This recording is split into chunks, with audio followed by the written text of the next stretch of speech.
be up here trying to do what they're doing. Before I even talk about the Chevalier St. George, I just want to say that music is such a beautiful, it's such a beautiful thing to get involved with, and it lasts your entire life. Unlike sports, which only lasts a short time, you can do music your entire life. And as you join music, it joins you. And so it's so beautiful to hear what everyone is doing with the music, because you get a chance to speak with your own voice with music. It's a beautiful thing. I just want to say that with music, it's something that I like about music in that it joins people, it joins instruments. If you think of the orchestra like a society, you have a French horn, you have a clarinet, we have drums, we have piano, we have harps, we have violins. And music has a way of letting them all speak at the same time. And they're not arguing, it's all in a cohesive way. As musicians, we learn to write for each of the instruments, and we learn how to transpose. And I just say the laws of music to me are like the laws of society, in that it teaches us how to get along, how to make the French horn get along with the clarinet, and how all the instruments to get together. And I think if the laws of music speak to instruments like that, I think that these laws can speak for people in the same way, that somehow we can learn to get along. Now, with the Chevalier St. George, this is a story I'd like to invite you to look up. If you look up Le Mozart Noir, L-E-M-O-Z-A-R-T, Noir, N-O-I-R. That's French for the Black Mozart. And what somehow this story has called my name, has attracted itself to me. And what I like about the story is it's a musical story that's very inclusive. It talks about the Age of Enlightenment and the time of Mozart and great classical music. And through the eyes of the Chevalier St. George, we see that he's a mixed race kid. He's a mixed race kid, and so through his eyes, we get a chance to see the Age of Enlightenment for the struggle for enlightenment that it was. During the time of Mozart, and this is for people who may begin to tell other stories about classical music in a really inclusive way. What we find with the Chevalier St. George is he's born a slave, and he rises from slavery to chivalry, mainly through music, because as a kid, he was a musical savant. He could play things even before he learned them, and he became the greatest violinist of France. He became the greatest conductor of France. He ended up conducting the Haydn's Paris symphonies. He conducted Mozart. He was 13 years older than Mozart, and he was also the greatest sword fighter of Europe, okay? So this is a musical story and it's an action story. He's a man of color, he's mixed race. His father is a white plantation owner. His mother is a slave that came over from Africa. So his story is already kind of inclusive in a very unusual way, and it's a very dramatic story. I believe that, like the story of Mozart, the great movie Amadeus, that this is going to be a story that's told many times over. I'm working on telling the story because it's such a beautiful story.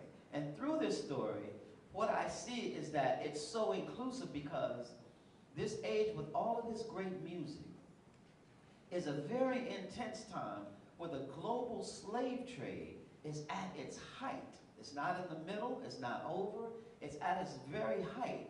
And so therefore, when we hear the music of Mozart, and we hear the music of Chevalier St. George, we hear the music of Haydn, we hear the music of Beethoven against the backdrop of all of this intensity going on. This is an age of revolutions. We learn about the French Revolution is breaking out during this time. It's the time of Mozart and Chevalier St. George. The American Revolution is breaking out. It's the same time. Thomas Jefferson, Benjamin Franklin, they're all going to France and they're writing about the Chevalier St. George. Okay? So in your mind, I just want you to remember that music has a way of taking us through and making its mark on the world. Artists have a way of making their mark on the world that changes the world in a different way than the military can do it. It's a different way than the politicians can do it. It's a different way than athletics can do it. It has its own way. And so what I want to encourage all the musicians out there to continue what they're doing. All the parents supporting it. Even if you don't perform music, just continue listening to it, because as you join music, music joins you. And I believe that as music joins our society, it will help us to see how we can get along, even though we have all different voices, okay? So this is a beautiful thing. Again, I want to applaud all the teachers, all the parents behind the scenes, and if you want to continue this discussion, on Thursday, November 17th, there is a new musical museum being built here called the National Museum of African American Music. There's going to be a new museum. It's going to be built right next to the Renaissance Hotel where the old convention center was. Well, this Thursday from 6 to 8, 6 to 8:30 at the Renaissance Hotel, there's going to be a discussion of the classical music and black classical music, black classical composers in classical music. And I'll be on a panel, and it's going to be a great evening if you get a chance to come out.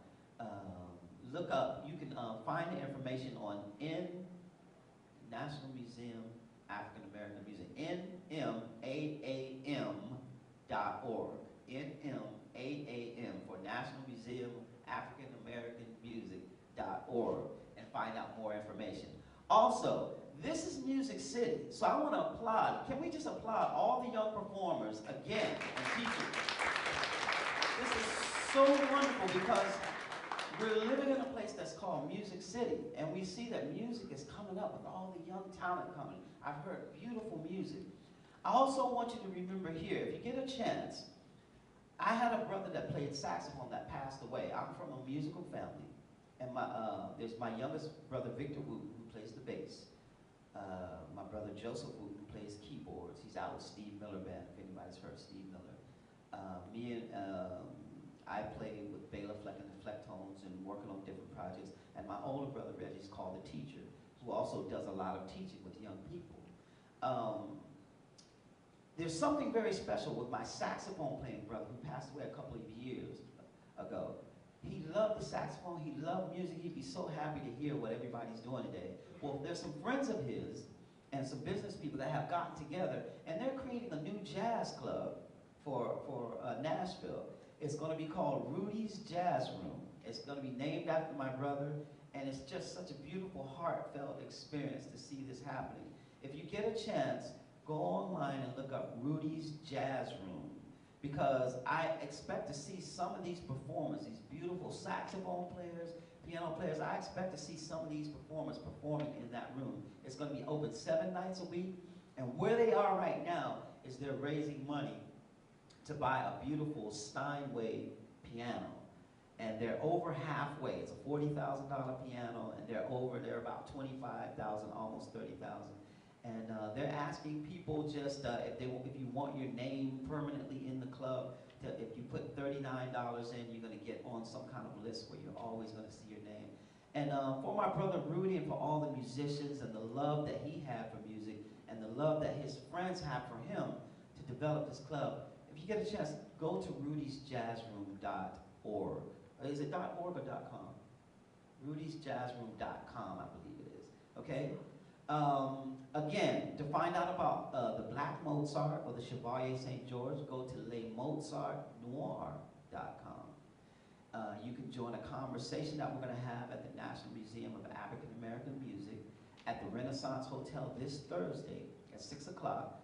And we're going to be talking about black composers in classical music. So again, the moral of my story is that we're in this all together. Music says we're in this all together. And whatever voice you have, that voice can rise and be a part of a bigger picture and be bigger than itself as it joins the whole orchestra.